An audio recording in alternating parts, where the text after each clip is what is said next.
सभी दोस्तों को प्यार भरा नमस्कार। कैसे हो आप सब? आशा करता हूँ कि अच्छे होंगे और मस्त होंगे। आज हम राजस्थान के जिला दर्शन में 12 जिले के बारे में अध्ययन करने वाले हैं। तो आइए अपन शुरू करते हैं। उससे पहले एक मोटिवेशनल शायरी हो जाए कि द्वंद्व कहाँ तक पाला जाए, युद्ध कहाँ तक टाला जाए, तू महाराणा का वंशज है, फेंक जहाँ तक भाला जाए।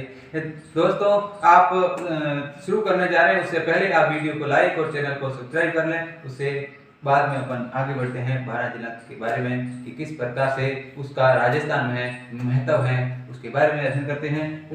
तो देखिए दोस्तों, 12 जिले को शुरू करने से पहले अपन देखते हैं कि राजस्थान के 12 जिले का प्राचीन नाम क्या है। तो प्राचीन नाम की अगर अपन बात करते हैं तो 12 जिले का प्राचीन नाम आता है वो वर्हा नगरी आता है। प्राचीन नाम की अगर बात करते हैं तो प्राचीन नाम है वो वर्हा नगरी आता है। क्या आता है? वर्हा नगरी। वर्हा नगरी और एक और दूसरा नाम आता है काली हांडी। इसको काली हांडी भी कहा जाता है। इसके शुभंकर की अगर अपन बात करते हैं तो इसका शुभंकर है 12 जिले का, वो आता है मगरमच्छ। 12 जिले का शुभंकर है वो मगरमच्छ है। और अगर इसके उपनामों की बात करते हैं तो इसे मसालों की नगरी कहा जाता है। इसे मसालों की नगरी कहा जाता है। मसालों की उपनाम, इसे मसालों की नगरी कहा जाता है। क्या कहा जाता है? मसालों की नगरी कहा जाता है। मसालों की नगरी कहा जाता है। हाड़ौती का पूर्वी द्वार कहा जाता है। हाड़ौती का पूर्वी द्वार कहा जाता है। देखिए दोस्तों, अपन ने पढ़ लिया कि उपनाम क्या है, इसका शुभंकर क्या है। उसके बाद में अपन देखते हैं मगरमच्छ, ये इनका शुभंकर है। क्या है? शुभंकर। अब अपन देखते हैं कि 12 जिला है, उसका मतलब इस 12 नाम है वो किस प्रकार से इसका 12 नाम है वो पढ़ता है। देखिए दोस्तों, 14वीं और 15वीं शताब्दी में अगर अपन देखते हैं तो उस समय 14वीं और 15वीं शताब्दी में यहाँ शासक होते हैं वो सोलंकी राजपूत होते हैं। और उस समय ये 12 जिला है, ये 12 रियासतों में बंटा हुआ था। जाने कि इस रियासत के अंदर 12 गांव आते थे, इस कारण इसका नाम है वो 12 पड़ता है। और अगर अपन देखते हैं कि संयुक्त राजस्थान 1948 के समय देखते हैं तो 1948 ईस्वी में क्या होता है, इनका ये एक जिला था। 1948 में संयुक्त राजस्थान का जब विलय हो रहा था उस समय एक जिला था। और जब 31 मार्च 1949 की अगर अपन बात करते हैं तो उस समय 12 जिले को कोटा जिले के अंदर एक उपखंड मुख्यालय वो बना दिया जाता है। अब अपन देखते हैं कि इनके गठन है वो किस प्रकार होता है कि 12 गांव होते हैं, उसके 12 गांवों के नाम का नाम है वो 12 किया जाता है।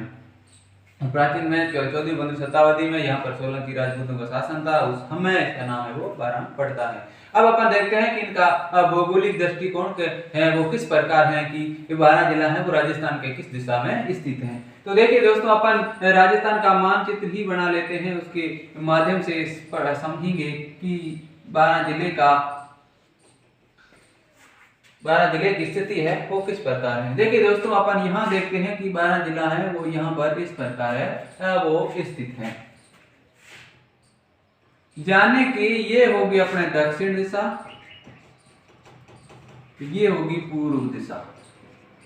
आपको पता ही होगा कि दिशाओं का ये पूर्व होगी, ये उत्तर होगी और ये होगी पश्चिम।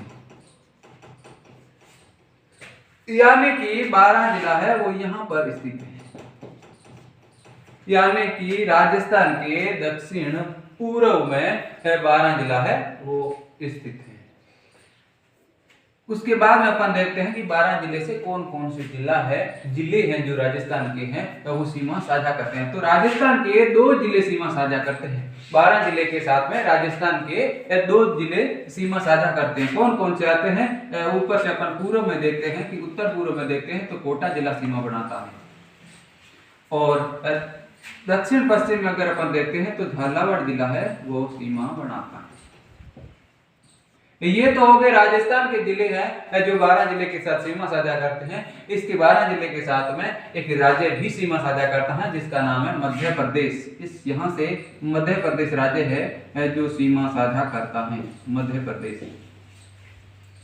मध्य प्रदेश है वो राज्य है, वो 12 जिले के साथ है जो सीमा साझा करता है। उसके बाद में अपन देखते हैं कि 12 जिले में कौन सी महत्वपूर्ण नदियां हैं वो आती हैं। तो 3 महत्वपूर्ण नदियां आती है। एक का नाम आता है कुन्नू और पार्वती और बाणगंगा। वैसे तो यहाँ पर इस जिले में बहुत सारी नदियां बहती है, लेकिन जो महत्वपूर्ण नदियां हैं वो 3 ही नदियां आती हैं। कुन्नू का किस प्रकार महत्व है तो देखते हैं कि कुन्नू 12 जिले को 2 बराबर भागों में बांटती है। कुन्नू है वो 12 जिले को 12 को 2 बराबर भागों में बांटती है। 2 बराबर भागों में बांटने का काम करती है। बांटने का काम करती है। उसके बाद में अपन देखते हैं कि पार्वती नदी का 12 में है वो किस प्रकार महत्व है। ये अपने कुन्नू हो गई, पार्वती और बाणगंगा। देखिए दोस्तों, दूसरे नंबर पर अपने आती है पार्वती। पार्वती का महत्व ये है कि पार्वती की जो 12 जिला है उसको जलापूर्ति की जलापूर्ति वो करती है। जलापूर्ति 12 जिले की जलापूर्ति है वो पार्वती नदी है वो करती है। बाणगंगा नदी है, ये जयपुर वाली बाणगंगा नहीं है, वो दूसरी है। ये बाणगंगा दूसरी है। तो ये बाणगंगा क्या करती है कि बाणगंगा के बारे में अपन देखते हैं कि बाणगंगा नदी के किनारे है जो 12 जिला है वो स्थित है। उसके बाद में अपन देखते हैं कि यहाँ की प्रमुख कृषि कौन सी की जाती है। तो देखिए दोस्तों, यहाँ पर महत्वपूर्ण जो जनजाति रहती है, शहरी जनजाति, उनके द्वारा एक कृषि की जाती है जिसको स्थानांतरित कृषि कहा जाता है, जिसको झूमे कृषि कहा जाता है, जिसको वालरा कृषि कहा जाता है। ये सर्वाधिक है जो जनजाति लोगों के द्वारा की जाती है। उसके बाद में अपन आगे चलते हैं कि यहाँ पर कौन सी कृषि की जाती है 12 जिले की। यहाँ पर कृषि की अपन बात करते हैं। कौन सी कृषि? झूमिंग कृषि है वो की जाती है। यहाँ की जनजातीय लोगों द्वारा की जाती है। यहाँ की महत्वपूर्ण जनजाति है, यहाँ की 2 तहसीलें आती हैं। एक का नाम आता है शाहबाद और दूसरे का नाम आता है किशनगंज। शाहबाद व किशनगंज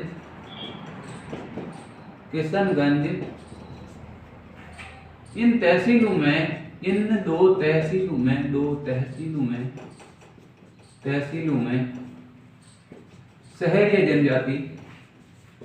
शहरिया जनजाति निवास करती हैं। सर्वाधिक शहरी जनजातियां वो भी 12 जिले के अंदर रहती हैं। और ये महत्वपूर्ण है कि किशनगंज और शाहबाद 2 ऐसी तहसीलें हैं जहां पर शहरी जनजाति की आबादी है वो सर्वाधिक है। शहरी जनजाति की अगर अपन बात करते हैं तो ये सर्वाधिक शर्मीली जनजाति मानी जाती है और ये भारत सरकार के द्वारा एक आदिम जनजाति घोषित भी किया गया है। उसके बाद में अपन देखते हैं कि यहाँ पर फल कौन सा प्रसिद्ध है। तो सर्वाधिक है वो 12 जिले में जामुन फल की सर्वाधिक उत्पादन होता है।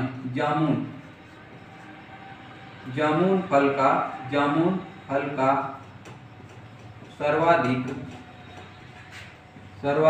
उत्पादन होता है।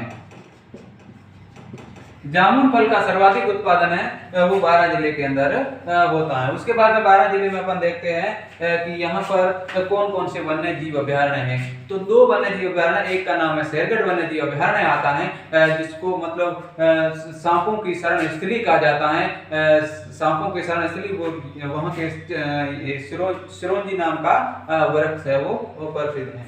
अपन वन्य जीव की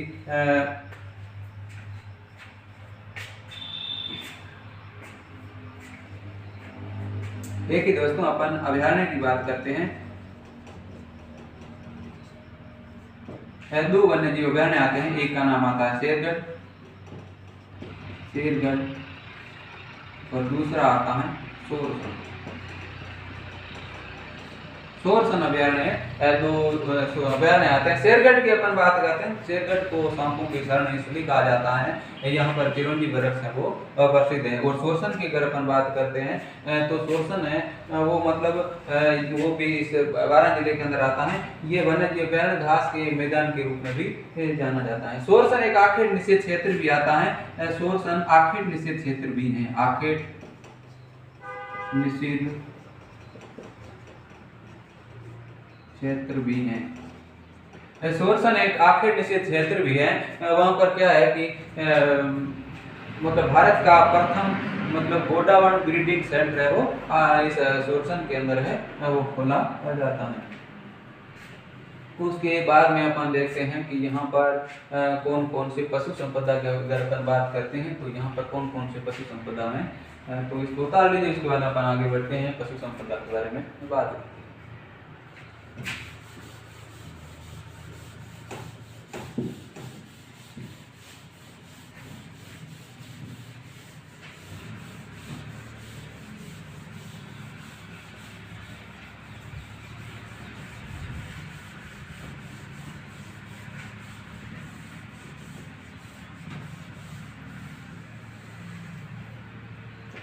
देखिए दोस्तों, सर्वाधिक मसालों का उत्पादन है वो 12 जिले के अंदर होता है। इस कारण 12 जिले को मसाला नगरी कहा जाता है। अपन अब देखते हैं कि कौन कौन से जो पशु संपदा पर देखते हैं कि कौन कौन से पशु है जो यहाँ पाए जाते हैं। पशु संपदा में दो प्रकार के, एक मालवा नस्ल की गाय, मालवा नस्ल की गाय और वह मालवा नस्ल की गाय और जमुनापुरी नस्ल की बकरी, जमुनापुरी नस्ल की बकरी है जो 12 जिले की प्रसिद्ध है। मालवा नस्ल की अगर अपन देखते हैं तो इनका मूल स्थान है जो मालवा प्रदेश मध्य प्रदेश माना जाता है और जमुनापुरी नस्ल का मूल स्थान है वो भी 12 माना जाता है। उसके बाद में अपन देखते हैं कि यहाँ पर कौन कौन से, एक छबड़ा छबड़ा विद्युत की बात करते हैं तो छबड़ा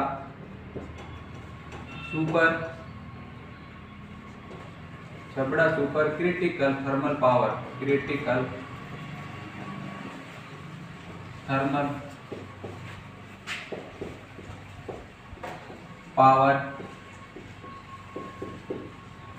प्लांट 12 में है। ये Chhabra super critical thermal power plant भी 12 में है। लेकिन अगर आप पूछे कि राजस्थान का प्रथम सुपर थर्मल पावर प्लांट कहाँ है तो अपने को आंसर करना है सूरतगढ़ श्रीगंगानगर में। अगर आए कि सुपर क्रिटिकल थर्मल पावर आए तो अपने Chhabra super critical thermal power है वो 12 के अंदर है। उसके बाद में अपन देखते हैं कि सांस्कृतिक व स्थापत्य की दृष्टि से 12 जिले का किस प्रकार है वो महत्व है। सांस्कृतिक व स्थापत्य दृष्टि से, सांस्कृतिक इसको अपन हटा ही देते हैं। आप इसको उतार लो, उसके बाद अपन हटा देते हैं।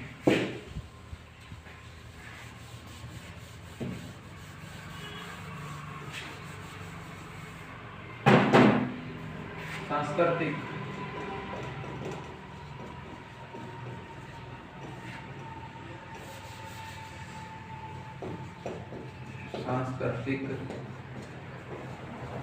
वो है स्थापत्य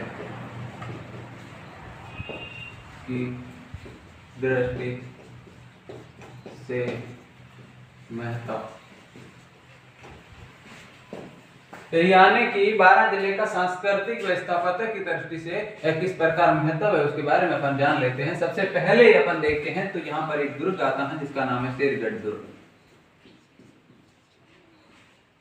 शेरगढ़ दुर्ग की अपन बात करते हैं तो शेरगढ़ दुर्ग है ये 12 जिले में स्थित है। तो इसका नाम है वो प्राचीन समय में मतलब ये परवन नदी के किनारे, परवन नदी किनारे कोसवर्धन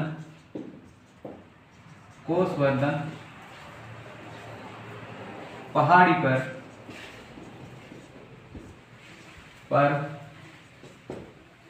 बना होने के कारण इसे कोषवर्धन कहा जाता था। कोषवर्धन कहा जाता था। ये देखिए दोस्तों, इस शेरगढ़ दुर्ग की हम बात करते हैं तो ये परवन नदी के किनारे कोषवर्धन की पहाड़ी पर बना होने के कारण इसे कोषवर्धन दुर्ग कहा जाता था। लेकिन ये शेरगढ़ दुर्ग है, ये शेरशाह सूरी के नाम पर रखा गया। शेरशाह सूरी है वो इस दुर्ग के कोषवर्धन दुर्ग पर आक्रमण करता है और इसका नाम बदलकर शेरगढ़ रख देता है। उसके बाद में अपन देखते हैं दूसरे नंबर पर किला आता है शाहबाद का किला। शाहबाद का किला, शाहबाद का किला अपन बात करते हैं तो शाहबाद किला अपनी मजबूती के लिए प्रसिद्ध है। अपनी मजबूती के लिए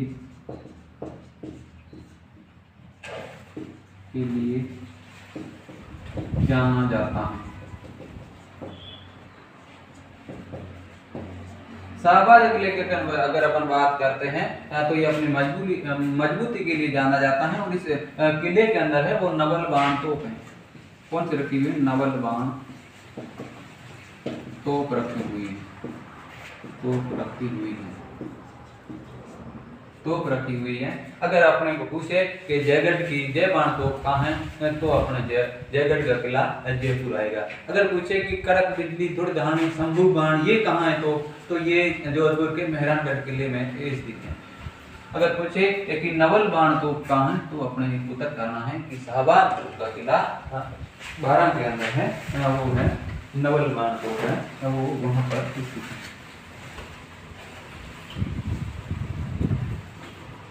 उसके बाद में यहाँ देखते हैं कि यहाँ पर हाड़ौती का पैनोरमा बना हुआ है। हाड़ौती का पैनोरमा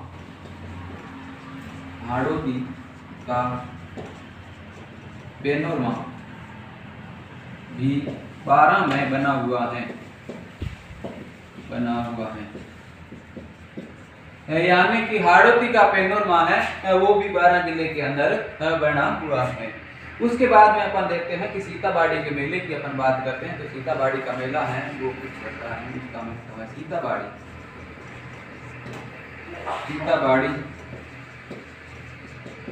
का मेला है वो भी 12 जिले के अंदर पड़ता है। इसे शहरियों का कुंभ कहा जाता है।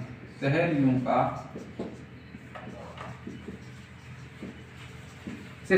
का कुंभ कहा जाता है कि माता सीता के जो पुत्र होते हैं लव और कुश, उनका जन्म भी सीताबाड़ी के अंदर होता है। और यहाँ पर सूरज कुंड है, वाल्मीकि कुंड है, लक्ष्मण कुंड है, सीता कुंड है, कई सारे यहाँ पर कुंड बने हुए हैं। और सीताबाड़ी ये मेला है ज्येष्ठ अमावस्या को भरता है। कब भरता है? ज्येष्ठ अमावस्या को भरता है। ये जो सीताबाड़ी का मेला है, देखिए दोस्तों 12 जिले में जो इम्पोर्टेंट जो है पहला आता है ये भी इम्पोर्टेंट है, ये भी इम्पोर्टेंट है और ये किला भी इम्पोर्टेंट है। हाड़ौती का पैनोरमा ये भी इम्पोर्टेंट है और ये भी सब जितने भी लिखा है ये इम्पोर्टेंट है। ये आप याद कर लेना। ये परीक्षा में कई बार पूछे जाते हैं कि जो शेरगढ़ का किला है वो किस नदी के किनारे बना हुआ है, किस पहाड़ी पर बना हुआ है, इसका प्राचीन नाम क्या था, उसके बारे में कई बार पूछा जाता है। शाहबाद का किला है वो किसके लिए जाना जाता है, यहाँ पर कौन सी तोप रखी हुई है, ये भी कई बार सवाल आता है कि यहाँ पर नवल बाण तोप है वो रखी हुई है। और हाड़ौती का पूछा जाता है हाड़ौती का पैनोरमा कहाँ बना हुआ है, किस जिले में बना हुआ है, तो अपने उत्तर कर देना है कि ये 12 जिले में बना हुआ है। उसके बाद पूछा जाता है कि शहरियों का कुंभ किसे कहा जाता है, या ये हाड़ौती का सबसे बड़ा मेला कहा जाता है। हाड़ौती का सबसे बड़ा मेला इसको कहा जाता है। हाड़ौती का सबसे बड़ा मेला कहा जाता है। सबसे बड़ा मेला कहा जाता है। हाड़ौती का सबसे बड़ा मेला है वो किसको कहा जाता है? सीताबाड़ी के मेले को हाड़ौती का सबसे बड़ा मेला कहा जाता है। उसके बाद हम देखते हैं कि यहाँ पर एक ब्राह्मणी माता का मंदिर भी आता है। किस माता का आता है? ब्राह्मणी माता का मंदिर।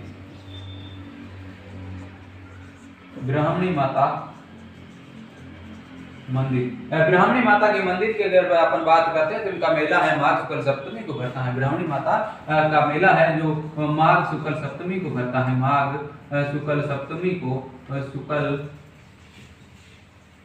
सप्तमी को इनका मेला है जो भरता है। और ये राजस्थान की एकमात्र ऐसी लोक देवी है जिनकी पीठ की पूजा की जाती है। और यहाँ पर ब्राह्मणी माता की एक और खासियत बात है, यहाँ पर मतलब बहुत सारे पशुओं का क्रय विक्रय किया जाता है और सबसे ज्यादा जो क्रय विक्रय होता है वो गधों और वे खच्चर का किया जाता है। इस कारण ब्राह्मणी माता के मेले को गधों का मेला भी कहा जाता है। इसे क्या कहा जाता है? गधों का मेला भी कहा जाता है। उसके बाद में अपन देखते हैं कि यहाँ पर काकुनी मंदिर समूह आता है। उसके बाद में 5 नंबर अपन देखते हैं कि ये 5 नंबर ब्राह्मणी माता का मंदिर, 6 नंबर काकुनी के मंदिर समूह, काकुनी मंदिर समूह, काकुनी मंदिर समूह। ये भी काकुनी मंदिर समूह भी ये 12 जिले के अंदर आते हैं। काकुनी मंदिर है जो 10वीं शताब्दी के भगवान विष्णु और शिव के मंदिर हैं। उसके बाद में अपन देखते हैं यहाँ पर कौन से शाहबाद की जामा मस्जिद, 7 नंबर पर देखते हैं कि शाहबाद की जामा मस्जिद, शाहबाद की जामा मस्जिद। शाहबाद की जामा मस्जिद की अगर अपन बात करते हैं तो ये दिल्ली की जामा मस्जिद की देखरेख में बनाई गई है और ये मतलब अपने शिल्प कला के कारण प्रसिद्ध है। ठीक है। उसके बाद में अपन देखते हैं आगे चलते हैं। उससे पहले आप उसको उतार लो, उसके बाद अपन 2-4 रह गए हैं उनको अपन पूरा कर लेते हैं। उसके बाद अपनी क्लास है वो एंड करते हैं।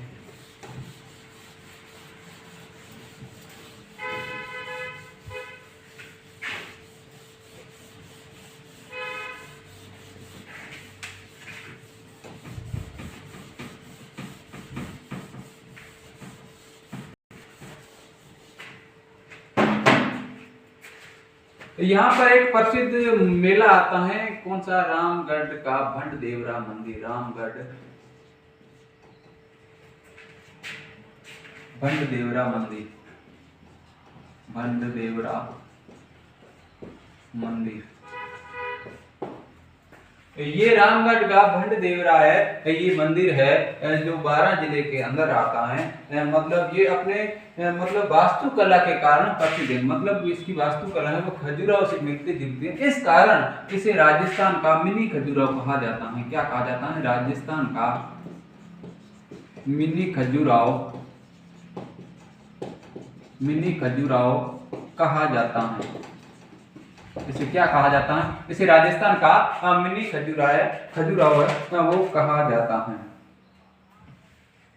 मतलब ये इनकी शैली है जो मतलब खजुराहो से मिलती जुलती है। अगर पूछे कि राजस्थान का खजुराहो किसे कहा जाता है तो अपने को ध्यान रखना है कि राजस्थान का खजुराहो है वो किराड़ू मंदिर बाड़मेर को कहा जाता है। उसके बाद में अपन देखते हैं कि यहाँ पर कौन सा मंदिर आता है। उसके बाद में अपन आते तपस्वियों की बगीची, तपस्वियों की, ये अपन 9 नंबर लगा लेते हैं, ये 10 नंबर कि तपस्वियों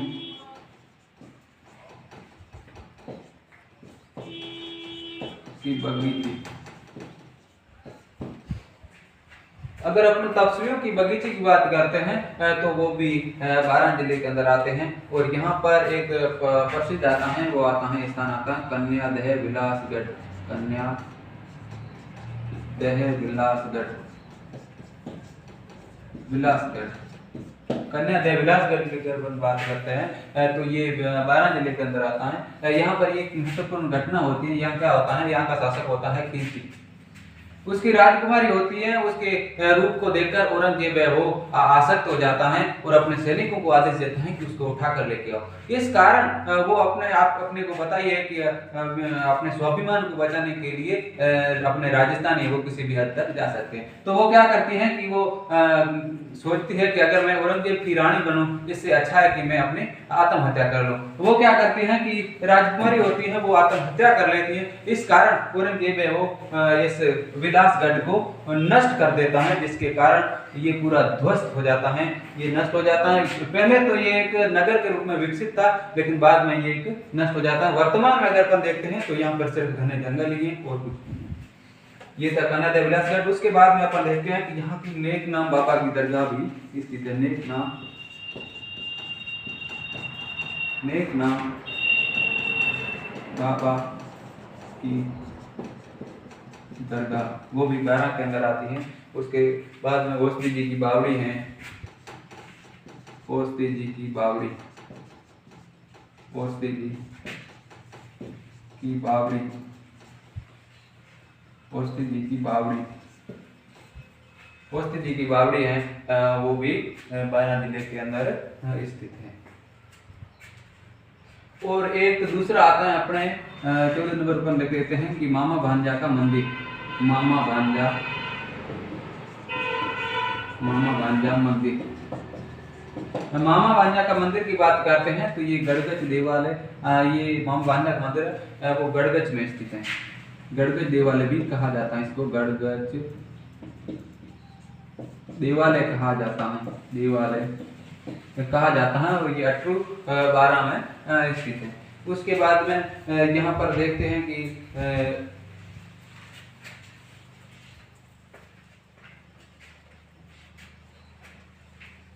बस अपने ये 12 जिला पूरा हो गया है।